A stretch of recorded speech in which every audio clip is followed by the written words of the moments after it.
दोस्तों 29 अप्रैल 2025 के वाकया है। एक व्यक्ति पुलिस को फ़ोन करता है और जैसे ही पुलिस वाले फ़ोन को रिसीव करते हैं वो व्यक्ति कहता है कि साहब अभी अभी तो मेरी शादी हुई थी, अभी अभी हमने अपने दुल्हन के साथ 7 फेरे लिए थे, लेकिन जैसे ही मंदिर से बाहर निकले कुछ बाइक सवार लोगों ने मेरे पत्नी को अगवा कर लिए, उसे अपने साथ लेकर भाग गए। आप प्लीज़ मेरी मदद कीजिए, किसी भी तरीके से मेरे दुल्हन को बचा लीजिए।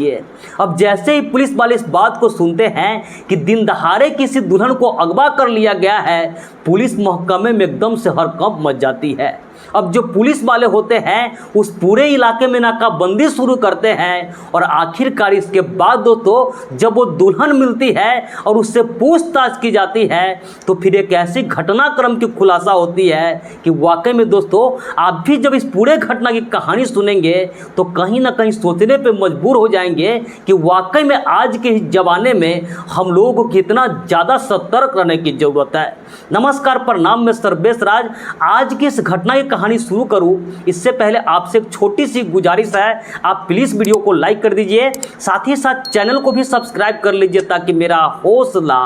बढ़ता रहे। तो दोस्तों आज आपको जिस घटना की कहानी सुनाने जा रहा हूं, दरअसल घटना है उत्तर प्रदेश का एक ज़िला है अंबेडकर नगर और इसी ज़िला का एक थाना लगता है बसखारी। इसी बसखारी थाना क्षेत्र का ही एक मंदिर है गोविंद साहब मंदिर और इसी मंदिर में 29 अप्रैल 2025 के दिन दोपहर का वक्त रहा होगा, एक व्यक्ति अपने होने वाले दुल्हन और अपने परिवार के बाकी लोग के साथ इस मंदिर में शादी के लिए पहुंचते हैं। इस मंदिर में जो पंडित जी होते हैं मंत्र वगैरह शुरू करते हैं। वो जो दूल्हा होता है वो हरियाणा का रहने वाला होता है और उस दूल्हा का नाम सोनू होता है। वो जो दूल्हा होता है अपने उस दुल्हन के साथ इसी मंदिर में 7 फेरे लेते हैं, शादी संपन्न होती है और इसके बाद दोस्तों उस दूल्हा दुल्हन के बाकी लोग बधाई देते हैं और फिर जो दूल्हा होता है उस दुल्हन को साथ लेकर उस मंदिर से बाहर निकलते हैं।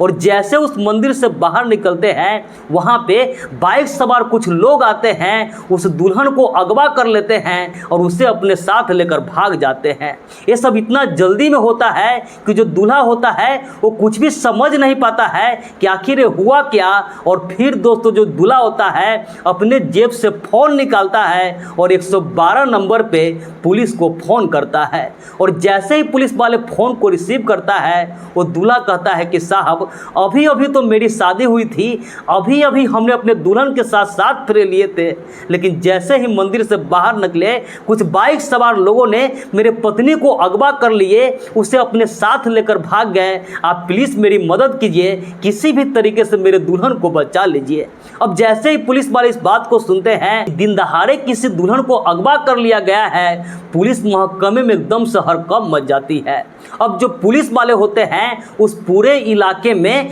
नाकाबंदी शुरू करते हैं। उस इलाके में जितनी सारी गाड़ियां क्रॉस कर रहे थे उस सारी गाड़ी को एक एक करके चेक कर रहे होते हैं, लेकिन इसके बावजूद भी दोस्तों पुलिस वाले को उस दुल्हन के बारे में कुछ भी अता पता नहीं चलता है। अब जो पुलिस वाले होते हैं अपने मुखबिर को एक्टिवेट करते हैं और फिर कुछ घंटे के बाद मुखबिर के जरिए पुलिस वाले को एक खबर मिलती है कि दरअसल अंबेडकर नगर का ही एक गांव है कसराडा और इस गांव में कुछ लोगों को देखा गया है। अब जैसे ही पुलिस वाले इस बात को सुनते हैं पुलिस वाले की एक टीम उस कसराडा गांव में जाने के लिए रवाना होते हैं और जैसे उस लोकेशन पर पहुंचते हैं वहां देखते हैं कि 8-9 लोग होते हैं और उस 8-9 लोग के साथ में वो जो सोनू होता है उसकी दुल्हन भी मौजूद होती है। वहाँ पे कुछ महिलाएं होते हैं, कुछ पुरुष होते हैं और ये सभी लोग आपस में पैसों का बंटवारा कर रहे होते हैं। अब जैसे पुलिस वाले इस बात को देखते हैं वो जो 9 लोग होता है, वो जो दुल्हन होती है, उस सब को हिरासत में लेते हैं, उसे थाने में लेकर आते हैं और जब उससे पूछताछ शुरू करते हैं तो पता चलता है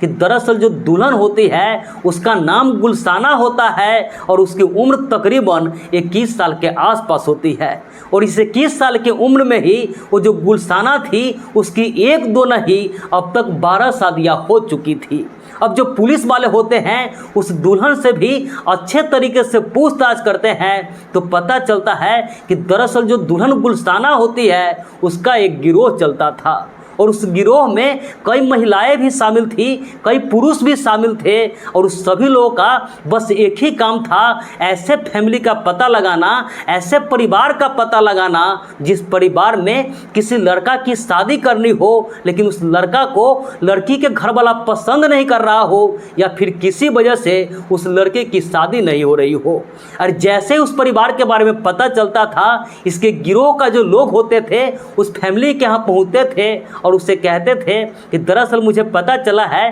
कि आपके घर में लड़का की शादी करनी है, मेरी भी एक बेटी है, मेरी एक लड़की है, उसका भी शादी करना है। और उसका फोटो दिखाया जाता था और जैसे ही उस लड़की को पसंद कर लिया जाता था, वो जो गुलशाना होती थी उसे पसंद कर लिया जाता था, ये लोग उसे कहते थे कि हम लोग बहुत ज़्यादा गरीब हैं, किसी तरीके से इस लड़की को हम शादी करना चाहते हैं कि सिंपल तरीके से हम इसका शादी कर देंगे। और जब वो लोग रिश्ता के लिए मान जाते थे, इसके बाद दोस्तों ये लोग मजबूरी बताते हुए शादी के बंदोबस्त करने के नाम पे जो लड़का वाला का परिवार होते थे उससे कुछ पैसा ले लेते थे। और फिर दोस्तों जब शादी की दिन होती थी, जब उस लड़की के शादी होता था और शादी में उसे ज्वेलरी वगैरह पहनाया जाता था और इसके कुछ घंटों के भीतर या तो जो दुल्हन होती थी वो उस घर से किसी तरीके से भाग जाती थी या फिर किडनैपिंग का बहाना करके उस दुल्हन को भगा लिया जाता था।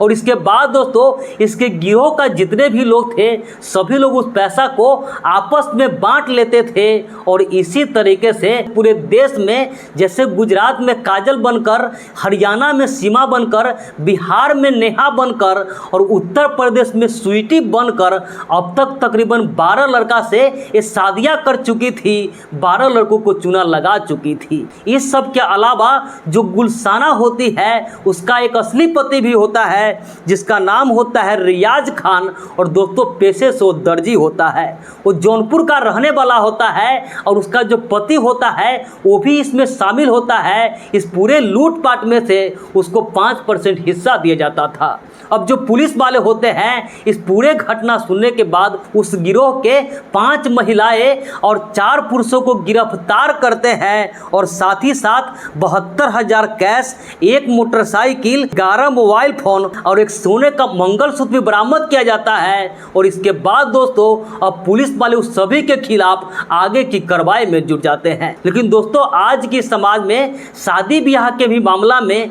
हम लोगों को या आप लोगों को सतर्क रहने की बहुत ज़्यादा ज़रूरत है। बाकी दोस्तों इस पूरे घटना पर आपकी क्या राय है, आप क्या कहना चाहेंगे कमेंट करके ज़रूर बताइएगा। तो इस पूरे घटनाक्रम सुनाने का उद्देश्य किसी की भी भावनाओं को आहत करना नहीं था, किसी का भी दिल दुखाना नहीं था, बस समाज में हो रही इसी घटनाओं से केवल आपको जागरूक करना था, सतर्क करना था। तो मिलते हैं ऐसी किसी नेक्स्ट वीडियो में, जब तक के लिए जय हिंद, वंदे मातरम।